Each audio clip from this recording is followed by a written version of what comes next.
കൊച്ചു ഭയങ്കരമായിട്ട് ഭയപ്പെട്ടൊരു കാര്യമാണ്. നാക്കിൻ്റെ അടിയിലൊരു മുഴ പോലെ വന്നിട്ട് അത് വല്ല ക്യാൻസറോ ഒക്കെ ആണെന്ന് അവർ ഭയപ്പെട്ടു. അത് ബയോപ്സിക്ക് വിടണമെന്ന് പറഞ്ഞു. അന്ന് പ്രാർത്ഥിച്ചു കഴിഞ്ഞ് എന്താ ഉണ്ടായി? കർത്താവ് എന്താ ചെയ്തേ?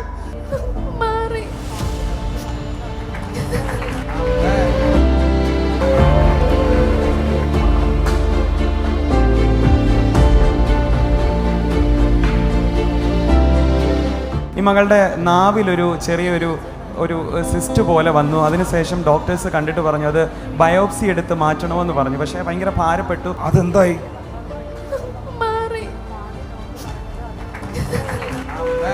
അല്ല, എനിക്കത് അറിയണം അത് എന്താന്നുള്ളത്. കാരണം കൊച്ചു ഭയങ്കരമായിട്ട് ഭയപ്പെട്ടൊരു കാര്യമാണ്. നാക്കിൻ്റെ അടിയിലൊരു മുഴ പോലെ വന്നിട്ട് അത് വല്ല ക്യാൻസറോ ഒക്കെ ആണെന്ന് അവർ ഭയപ്പെട്ടു. അത് ബയോപ്സിക്ക് വിടണമെന്ന് പറഞ്ഞു. അന്ന് പ്രാർത്ഥിച്ചു കഴിഞ്ഞ് എന്താ ഉണ്ടായി? കർത്താവ് എന്താ ചെയ്തേ? അത് കഴിഞ്ഞിട്ടുള്ള സൺഡേയിൽ നമുക്ക് ഹോളി കമ്മ്യൂണിയൻ ഉണ്ടായിരുന്നു. അപ്പം നമ്മൾ ഈ ബ്രെഡ് എടുക്കുമ്പം പാസ്റ്റർ പറയുമല്ലോ, ഇത് കഴിക്കുമ്പോൾ നമ്മുടെ ഇന്റേണൽ ബോഡി നമ്മുടെ ആത്മാവിനും ഒരു വ്യത്യാസം ഉണ്ടാവുമെന്ന് പൗലോസ് അപ്പോസ്തലൻ പറയുന്നുണ്ട്. ഇത് അയോഗ്യമായി ഭക്ഷിക്കുകയോ പാനം ചെയ്യുകയോ ചെയ്യുന്നവൻ നിദ്ര കൊള്ളുന്നു, രോഗിയാകുന്നു എന്ന് പറയുന്നുണ്ട്. അപ്പം നമ്മൾ പറയാറുണ്ട് ഒരു ഭാഗത്ത് ഇത് യോഗ്യതയില്ലാതെ എടുത്താൽ രോഗിയാകാം, മരണം വരെ സംഭവിക്കാം എന്നുള്ള കാര്യം കൊരിന്ത്യ സഭയോട് പൗലോസ് പറയുന്നു. അതിനൊരു ഓപ്പോസിറ്റ് സൈഡ് കൂടെ ഉണ്ട്.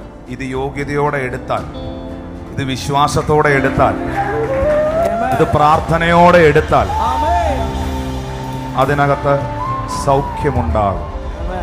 അപ്പോൾ ലോർഡ്സ് ടേബിൾ എടുത്തു കഴിഞ്ഞപ്പോൾ കർത്താവ് എന്താ ചെയ്തത്? പാസ്റ്റർ, ഞാനത് എടുത്തപ്പോൾ ഞാൻ ദൈവത്തിനോട് പറഞ്ഞു, ഇത് കഴിക്കുമ്പം എൻ്റെ ഉള്ളിൽ ആ ഒരു രോഗം എന്ത് തന്നെ ആയാലും അത് പെട്ടെന്ന് മാറിപ്പോണേ ഞാൻ ഇങ്ങനെ പ്രാർത്ഥിച്ചു. അത് കഴിച്ചു കഴിഞ്ഞ് കുറച്ച് ദിവസം കഴിഞ്ഞതും എൻ്റെ നാക്കിലത് കംപ്ലീറ്റ് മാറി. ഒരു വന്നതിൻ്റെ ഒരു അടയാളം പോലും ഇല്ല.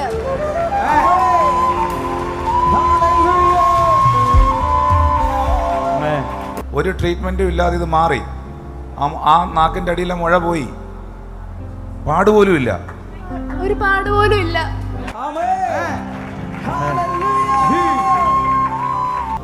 കരമടിച്ച് കർത്താവിന്